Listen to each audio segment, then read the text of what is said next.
5 লাখ টাকার একটি সিএনজি অটোরিকশার দাম 30 লাখ টাকা। ভাবা যায় অবিশ্বাস্য হলেও এটাই বাস্তব। কিন্তু এর পেছনের গল্পটা কি, কেউ কি তা জানেন? কয় টাকার গাড়ি এটা? 27 লক্ষ টাকা দাম, 25 লক্ষ, 27 লক্ষ টাকা।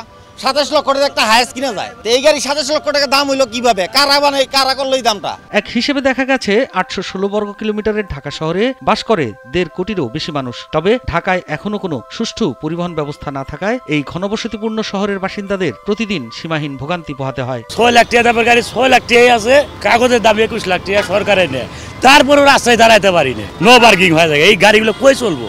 আইনে লুকাবে আইনি কথা কয়, এটা প্রতিবাদ কে করে? ঢাকায় ঠিক কত ধরনের যানবাহন চলাচল করে সেটার সঠিক কোনো হিসেব নেই। তবে দ্রুত ও সহজে চলাচলের ক্ষেত্রে বহুল প্রচলিত বাহন 4 স্ট্রোক ইঞ্জিন চালিত সিএনজি অটোরিকশা।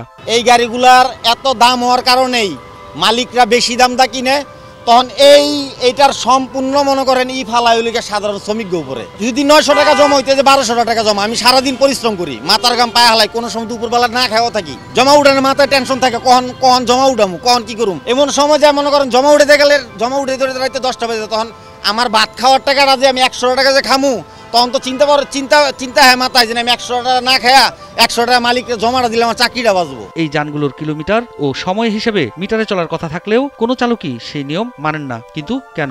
এই গাড়িতে 600 টাকা জমা 1300 টাকা নেয়, তাদের লাভ আছে। 30 লাখ দিয়ে লাভ আছে, 25 লাখ দিয়ে লাভ আছে। 6 লাখ টাকা সিএনজি কাগজের দাম হলো 17,000 জানতাম আগে, সেইখানে এটা মিলাই নাই। এখন 25, 26 এই মাসে আছে শুনি 30 লাখ। এখন এরা তো আমাকে জুলুম করতেছে, আমাদের দায় থেকে পেটের দায় আমাকে চালাতে হচ্ছে। 1300 নিক আর 1200 নিক আর 1000 নিক।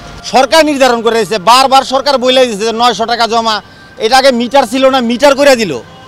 মিটার করে দেওয়ার তারপরও এই শ্রমিক ঘরে সাধারণ শ্রমিক ঘরে চুইসা মালিকরা জমা নিতেছে 1200 টাকা। 5 লাখ টাকার সিএনজি অটোরিকশার দাম কিভাবে 30 লাখ টাকায় উঠলো? জানা গেল গাড়ির দাম এত বেশি হওয়ার পেছনের কারণ। ব্যবসাটা হয়েছে বিএমপির, আর আইনটা হয়েছে, ক্ষমতাটা হয়েছে আওয়ামী লীগের। তারেক জিয়ার নামের এটা ইনপোর্ট।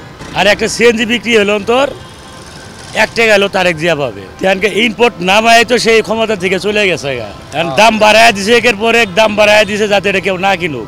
ওর তো মার্কেট ভরপুর, তারপরেও মানুষ পেলি কিনে। চালকদের জন্য 5000 সিএনজি বরাদ্দ দেওয়ার কথা হয়েছিল, কিন্তু মালিক সমিতি ও বিআরটিএ সিন্ডিকেট করে তা বন্ধ করে দিয়েছে, এমনটাই অভিযোগ। দুর্নীতি তো আপনার প্রশাসনের ভিতর এবং মানুষ যারা বিআরটির ভিতর এবং সার্জনের ভিতর এবং যারা এই যে রোড পরিচালনা করে তাদের ভিতর, মালিকের ভিতর, কিন্তু ড্রাইভারের ভিতর নয়। যেসব গাড়ি ঢাকায় ঢোকার অনুমতি নেই, যেগুলোর গায়ে প্রাইভেট লেখা থাকে, সেগুলো আরো কম দামে কেনা যায়। পাবলিক সার্ভিসে এগুলো চলতেছে হলো পুলিশের উপরে, ঘুষির উপরে চলতেছে। এটার অনুমতি নাই, পারমিশন নাই, রোড পারমিশন কোনো কিছুই নাই, কিন্তু এটা চলতেছে পুলিশের উপরে। জেলার গাড়ি, তারপরে হলো নারায়ণগঞ্জের গাড়ি, গাজীপুরের গাড়ি মান্তি করছে, পুলিশ মান্তি করছে, সার্জন মান্তি করছে, টিআই মান্তি করছে। হ্যাঁ, অমুক জায়গায় ধরলে ওই যে স্যার অমুক জায়গায় আটকাইছে, স্যার করলে ছাড়া দেয়। আর আমরা আমার মেট্রো গাড়ি মোট কথা 19 থেকে 20 হলেই মামলা। এই যে আমি একটা মামলা খাচ্ছি পরশু দিন, এরকম পার্কিং করে রাখছি, আমার মামলা দিছে 2000 টাকা। একটা প্রাইভেট মাইকর দিয়ে একটা প্রাইভেট সিএনজির দাম 10 লাখ টাকা, ওর জমা 600, 700, 800 পর্যন্ত নেয়। আর সার্জনেরা ক্ষমতা জুড়ে এগুলা নিষেধ। প্রাইভেট নাম্বার, গাজীপুর নাম্বার, তারপরে আরো জেলা নাম্বার, এগুলো বিভিন্ন আশেপাশের গাড়ি সার্জনেরা ক্ষমতা জুড়ে টাকা খায়, এগুলো এলাকার মধ্যে চলে। আর এত টাকা দামের গাড়ি আমরা বাদ পাই না। জুনিয়ন 300 টাকা ভাড়া মিটারে উঠে, সেটা তারা 200 টাকা দিয়ে চলে যায়, আমরা হার করে চাই।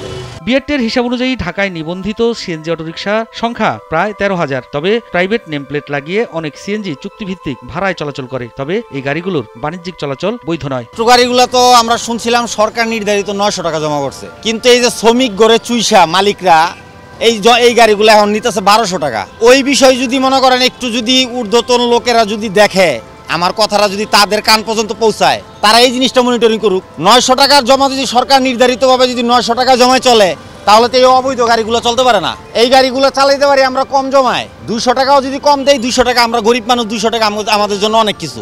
এই মেট্রো গাড়িগুলো যদি 1200 টাকা জমা হয়, তো এইটা যদি আমি 200 টাকা কম পাই, তো অবশ্যই আমি এটার দিকে যাবো। আর অসাধু ব্যবসায়ীরা অবশ্যই তো এটার দিকে ঝুঁকা পড়বো।